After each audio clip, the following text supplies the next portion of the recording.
গত 29শে এপ্রিল রাকসু নির্বাচনের খসড়া ভোটার তালিকা প্রকাশ করার কথা থাকলেও তা প্রকাশ করতে পারেনি বিশ্ববিদ্যালয় প্রশাসন। এছাড়াও 13ই এপ্রিল চূড়ান্ত বিধিমালা ও নির্বাচনী আচরণবিধি প্রকাশ করার কথা ছিল, তাও প্রকাশিত হয়নি।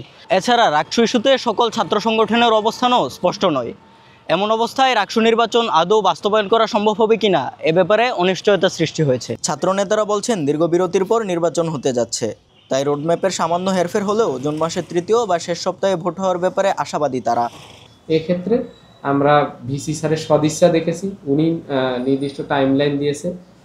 আমরা যেহেতু 3 দশক ধরে নির্বাচন হয় না, এজন্য একটু সময় লাগবে, এটাই স্বাভাবিক। এজন্য আমরা 5 মাস এবং অনাদায়ে 2 মাস সময় বাড়ানোর ক্ষেত্রে একমত ছিলাম, কিন্তু এখন যত পেছাচ্ছে তত আমাদের সম্ভাবনাগুলো ক্ষীণ হচ্ছে। এখানে রাজনৈতিক বাস্তবতা আছে, একটা সামাজিক বাস্তবতা আছে, তো সব কিছু মিলে একটু দেরি হচ্ছে হয়তো, কিন্তু আমরা এখনও আশাবাদী।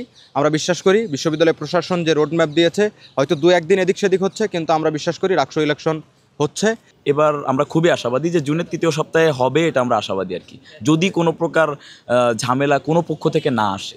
বর্তমান যে সময়টা আমরা দেখতে পাচ্ছি যে ইন্টারিম গভর্নমেন্ট বাংলাদেশ পরিচালনা করছে, এই সময়কালে যদি রাকসু নির্বাচন করতে না পারে বা রাকসু নির্বাচন করতে যদি বিশ্ববিদ্যালয় প্রশাসন ব্যর্থ হয়, তাহলে আগামী কোনো সময় রাকসু না শুধু বাংলাদেশের অন্যান্য ছাত্র সংসদ নির্বাচন কার্যকর করা আদৌ সম্ভব হবে কিনা, এটা নিয়ে প্রশ্ন থেকে যায়।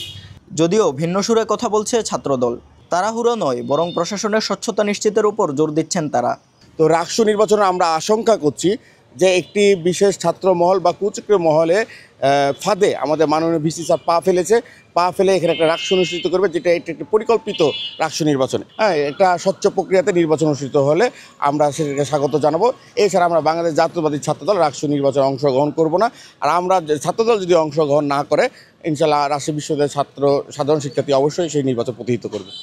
তবে নির্ধারিত সময়ে রাকসু নির্বাচন আয়োজনের ব্যাপারে বদ্ধপরিকর বিশ্ববিদ্যালয় প্রশাসন। ভুয়া নিয়ে তো একটা অভিজ্ঞতা হলো, রাকসু নিয়েও হয়তো অভিজ্ঞতা আসবে, এটাকেও কঠিন করে তোলার সর্বাত্মক চেষ্টা হবে। কিন্তু আমার 30,000 ছাত্রছাত্রীকে বুঝতে হবে কোনটা ঠিক আর কোনটা ঠিক নয়। কথাটা হলো, যদি শুভবুদ্ধির বিজয় হয় তাহলে এগুলো হয়ে যাবে, কিন্তু শুভবুদ্ধির যেন বিজয় হয় সেই জন্য প্রত্যেকের যার যার জায়গা থেকে দায়িত্ব পালন করতে হবে। আমার তরফ থেকে চেষ্টার কোনো ত্রুটি হবে না। রাকসু নির্বাচন নিয়ে প্রশাসনের পক্ষ থেকে আশ্বাস যেমন আছে, তেমনি শঙ্কার জায়গাও রয়েছে। এমন অবস্থায় রোডম্যাপ অনুযায়ী কাজ এগিয়ে নেওয়ার দাবিতে মাঠে নেমেছেন সাধারণ শিক্ষার্থীরা। শাহপরান, স্কাই বাংলা, রাজশাহী।